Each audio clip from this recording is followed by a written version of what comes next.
Live from Amarillo, working in the Panhandle spirit, ABC 7 News at 10 starts now.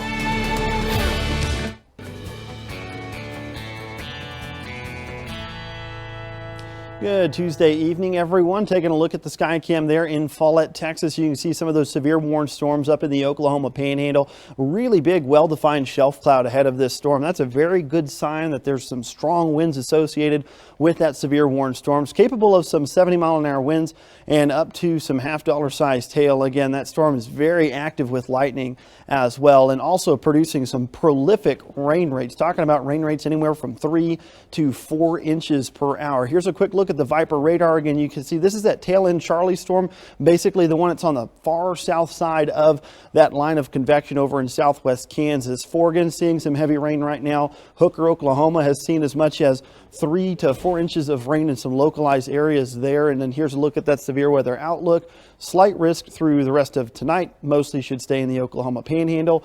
We'll take a look at your dry eye index and your full forecast in about 15 minutes. David?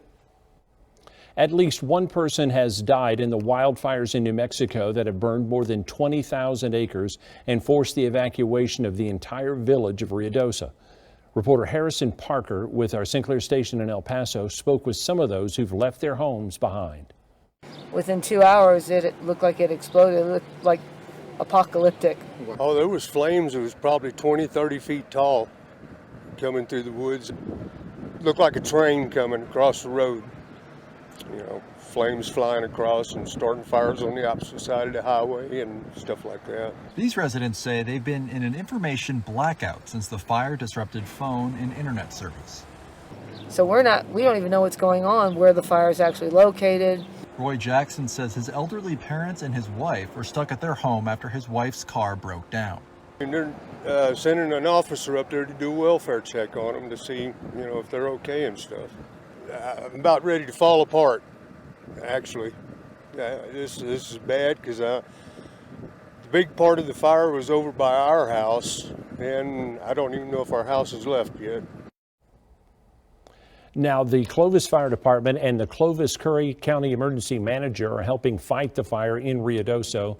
The department organized a task force of 2 fire engines, an ambulance, and a command vehicle. The team of 12 will be helping protect homes and businesses from the flames.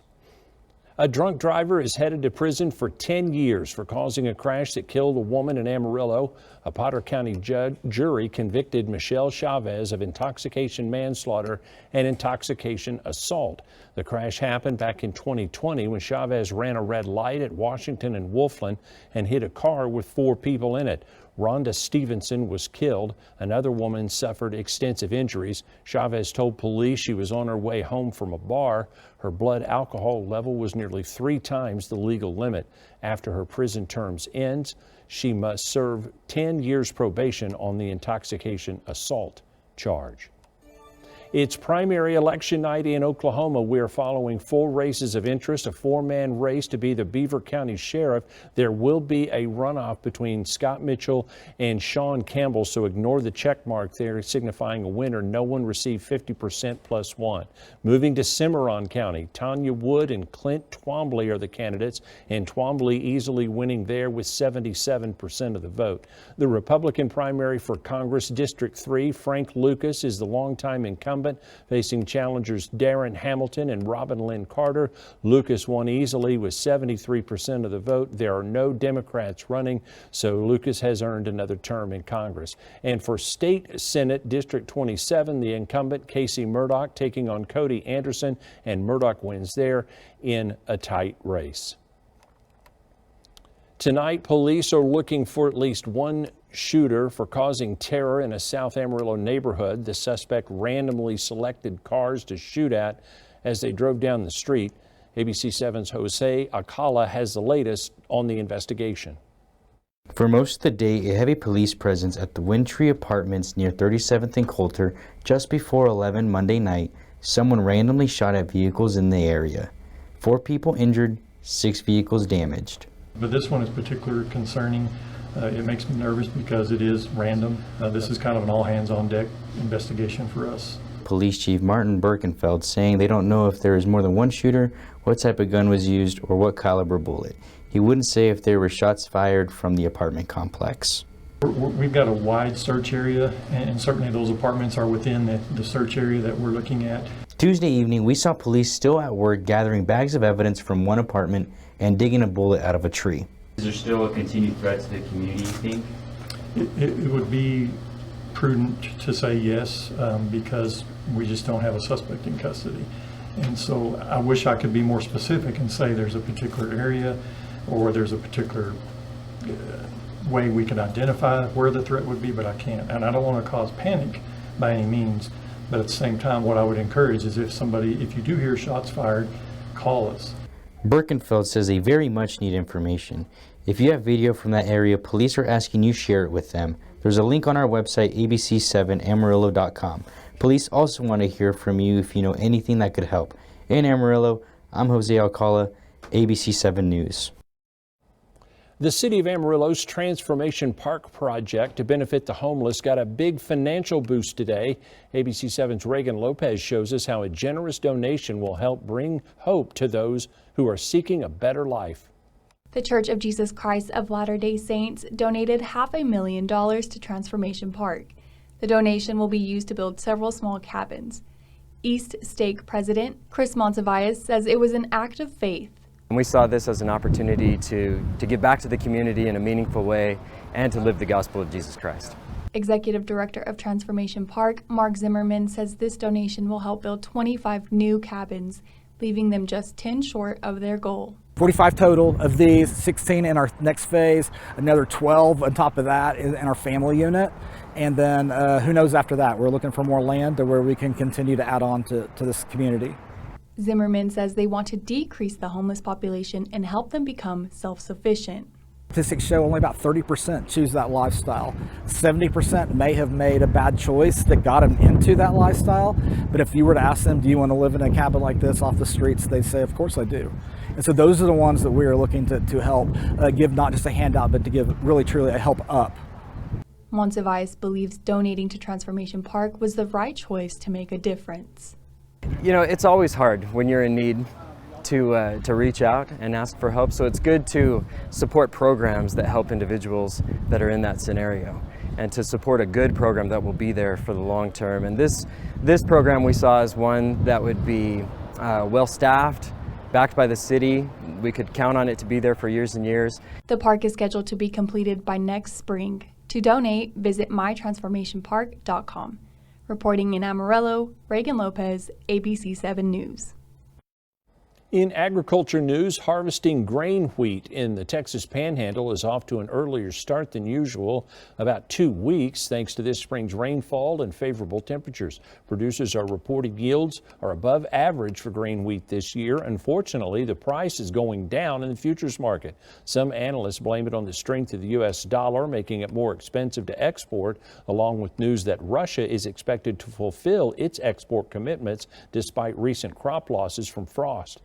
With the production, you just need price, and price is what makes the world go around in agriculture.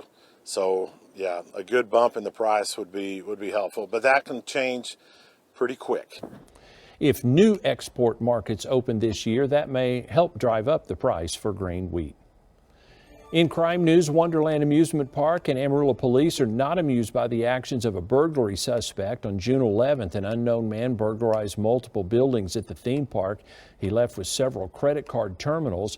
The suspect, possibly a white or Hispanic man, was wearing a dark-colored hoodie, tan backpack, gloves, and a mask. If you have any information about the crime or know his identity, you can call Crime Stoppers at 374-4400. Your anonymous tip could earn a reward of up to $1,000. When we come back here on ABC 7 News at 10, President Biden unveiled a new pathway to citizenship for spouses who have not established legal residency in America. We'll take a closer look at the details. And another pitfall of the development of artificial intelligence, the ability to create deep fake pornographic images. You'll hear the story of a high school girl who was targeted and victimized. ABC 7 News at 10 continues. President Biden announced a new plan today that will allow certain spouses of U.S. citizens without legal status to apply for lawful permanent residency. The White House estimates more than 500,000 American families will qualify for the process, along with about 50,000 non-citizen children with a parent who is married to a U.S. citizen. The president says the current process for undocumented spouses to apply for residency in the U.S. is cumbersome, risky, and it separates families. Under the current process, undocumented spouses of U.S. citizens must go back to their home country, for example, to Mexico, for example, to fill out paperwork and obtain long-term legal status. They have to leave their families in America with no assurance that they'll be allowed back in the United States. The president says this action still requires undocumented spouses to file all their legal paperwork and pass a background check. He also says the action announced today will go into effect later this summer. This policy comes after the president faced backlash from immigration advocates over his efforts to restrict asylum earlier this month. According to the newest NPR poll, President Biden and Donald Trump are tied with 49% support among registered voters. That includes the undecideds who are leaning toward one candidate. It is mostly unchanged from last month. This poll also shows that 9% of voters say they have not made up their minds. The first televised debate is scheduled for June 27th. There's a new effort in Congress to put a stop to the publication of non-consensual, sexually explicit images, often made with artificial intelligence. It's an issue that's affected everyone from public figures to high school students. National correspondent Atra Elnishaw reports on lawmakers' attempt to get this under control. More and more deepfakes, AI images or videos misrepresenting someone, are being used to exploit, shame, and blackmail teenagers. My name is Elliston. Like Elliston Berry, who was just 14 last fall when she learned nude photos portraying her and her friends were on social media. I always will have a fear of this happening again or resurfacing just because it's so easily happened to anybody, which is what happened to me. A boy at her school took innocent photos from their social media pages and ran them through an app to create deepfake pornography. It took Snapchat more than 8 months to take the images down. Although the images are off Snapchat, that doesn't mean that people might not have them on their phone. Barry and her mom were on Capitol Hill on Tuesday as a bipartisan group of senators unveiled a bill called the Take It Down Act that would require social media platforms and websites to create a system for removing this kind of content within 48 hours of receiving a victim's complaint. The technology right now is far too easy for people to use. Between 2019 and 2023, the number of deepfake videos online skyrocketed by 550%, according to the online safety group Home Security Heroes. And 98% of deepfake videos online are pornographic. The Tech Industry Coalition Chamber of Progress says they're encouraged to see Congress tackling the issue, but that tools for flagging this content already exist, adding more funding for law enforcement to prosecute predators is an important part of the solution, and the Take It Down Act doesn't fix that. With AI involved, it could get more complicated. House Majority Leader Steve Scalise recently said House Republicans are not interested in new AI regulations. Are you worried that that might get in the way of progress on this? You know, I'm not. I think that's a very different thing when it comes to regulating AI generally. And I think we are going to see widespread bipartisan agreement. This bill that we introduced today, I've got 12 co-sponsors, 6 Democrats, 6 Republicans. Until something changes, the issue is adding anxiety to an already difficult time to be a teenager. On Capitol Hill, I'm Atra Elnishaw reporting.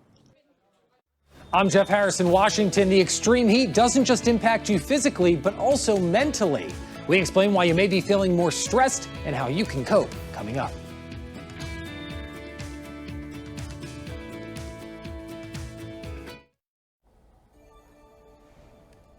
Extreme temperatures can impact your mental health. The National Center for Biotechnology Information says high temperatures can cause anxiety and unease as the body's stress response is activated. The National Desk's Jeff Harris explains how you can protect both your physical and mental health. Medical experts say it really comes down to taking preventative steps and, if needed, adjusting your schedule to make sure your body and brain don't get overworked. Something that people who especially work outside need to apply. Jason Beckler isn't just a dad and husband. He's also a longshoreman in Staten Island, a job where you spend all day outside working on a ship. When it's brutally hot out here, it almost comes home with me. Beckler says he's had this job for the past 20 years, and the summers really take a toll, not only physically, but also mentally. I'm irritable. I'm normally a very, happy, it takes a lot to bring me to that level. Dr. Lee Richardson, director of the Brain Performance Center in Dallas, says extreme heat causes our brains to activate faster, threatening our mental well-being. Heat makes your brain a little bit foggy. It impacts your autonomic nervous system. She tells us too much exposure to the heat can lead to increased anxiety, stress, and even road rage. That's our body going into a state of unbalance. And that's where that irritation comes from. And it's something Beckler sees firsthand while on the job. Everyone's just a different type of attitude. Everybody's a little bit on edge. Now, Richardson says anticipation is also something to consider when talking about mental health. For example, when someone knows their car will be hot in the afternoon, she says that can cause anxiety and also stress. I'm Jeff Harris reporting from Washington. And now, your Storm Surge 7 forecast with Chief Meteorologist Corbin Fogus.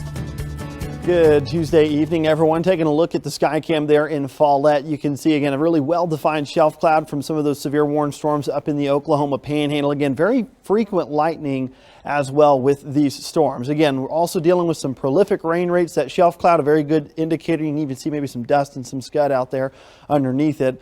Just a very good sign that that storm is producing some strong winds. Right now, again, that tail end Charlie storm mostly over Hooker, Oklahoma, and just to the north of Guyman right there in Texas County. But we did get a wind gust report in Beaver of 62 miles per hour. So this storm complex is obviously producing some pretty strong winds, and the rain rates have been as high as about 3.5 inches per hour. They had over 3 inches of rain so far in Hooker and continue to be in the main core of that. That's why that flash flood warning in effect until 12:45 a.m. And again, the severe thunderstorm warnings in effect until 10:45. There's a little bit of some rotation in that storm. Again, there was a nice little mezzo right there southeast of Hooker. That has kind of dissipated, and this storm complex, again, should stay mostly multicellular, which is just a complex rather than any supercells. But we'll keep an eye on it. The dew points are continuing to pull back up into the 60s, so we've got plenty of moisture to work with this evening. Even though the temperatures are cooling off, we still have some high humidity values, so the storms at least should stay elevated and probably will continue through the overnight hours up there. I know the slight risk for the severe weather from the Storm Prediction Center extends all the way through the Texas Panhandle, but we really don't expect storms to get much further south than the Oklahoma Panhandle for the rest of tonight. Again, flooding is going to be the biggest concern, along with those damaging winds. Moving into Wednesday, it's just a marginal concern right now. We may actually have storms early on in the morning still, those mostly up in the northern Panhandle and portions of northeast New Mexico if that cold front continues to unzip. But a severe storm or two throughout the day, possible, but it's looking more likely that a lot of those storms should stay just below severe limits. So again, there's that complex that's going to continue overnight tonight. We may see some redevelopment running into the afternoon. This is about 6 o'clock Wednesday evening. You can see again a cluster of thunderstorms starting to erupt in eastern New Mexico. Those will continue to track to the east with a big complex of rain, probably some more flash flood potential with those. And again, we may end up dealing with some strong winds with them as well. They do fall apart through the overnight hours, so not everyone's going to benefit. As they come in the direction of Amarillo and Dumas, they'll probably start to fall apart or weaken very quickly. So it's kind of questionable on if we'll cash in on the rain, but the further west and really northwest you get, the better your chances are at seeing some hefty rain totals. Places like Union County may end up being in the bullseye where several inches of rain could be possible. Here's a quick look at your 7-day tracker. We are going to be dealing with some cooler weather for the rest of this week. Temperatures will likely only be in the 70s on Thursday. That's if we can get our 7-day to pop up. There it goes. 77 for your high Thursday will be very pleasant compared to 100 next Tuesday.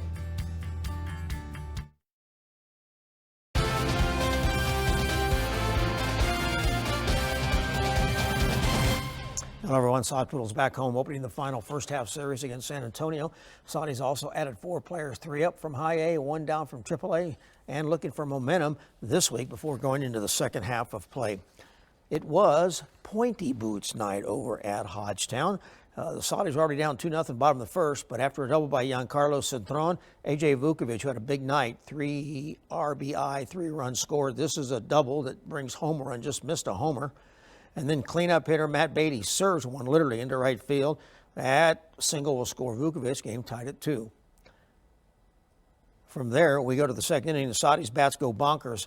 Jesus Valdez singles home the go-ahead run. They scored 5 in the inning. Let's go to the scoreboard and show you that the final is just completed. Now it's 16-4 is your final score. In the big leagues, the Rangers lose, and do the Astros. At the College World Series, Florida State eliminated North Carolina, and Kentucky, Florida was postponed till tomorrow.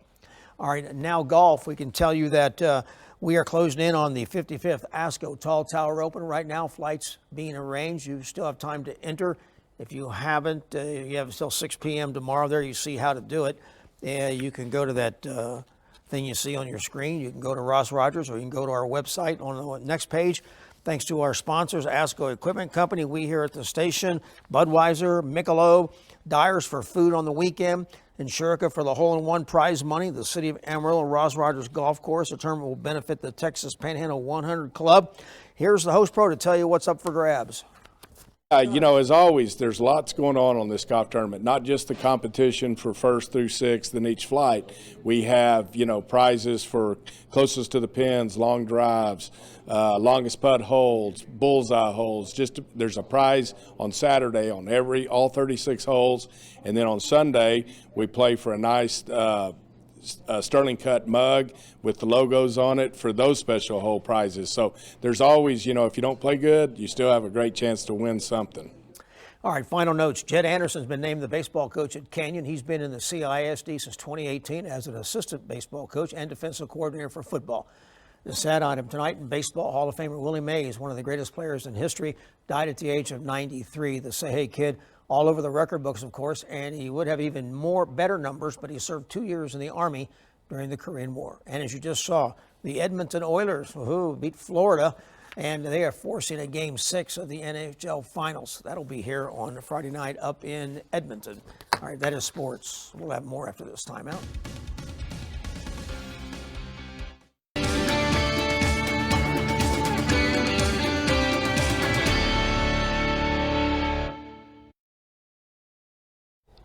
One final look at your Viper radar. We've got those severe warning storms. Again, very stationary, not moving a whole lot. And if they are, we're getting more redevelopment on the backside of them. So you just kind of get this training effect where storms fall over the same places. Places like Hooker, Oklahoma have seen 3 to 3.5 inches of rain. There's reports of more than a foot of water on some of the highways there.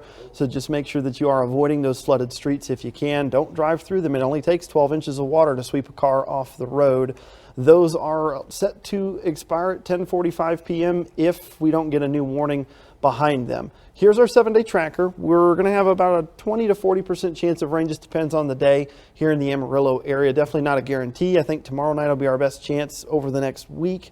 And if we miss the rain, at least it'll be cool. 77 on Thursday will be a nice treat for us. But it's a short reprieve, back to the 90s and more summer-like weather next week. 100 degrees forecast for next Tuesday.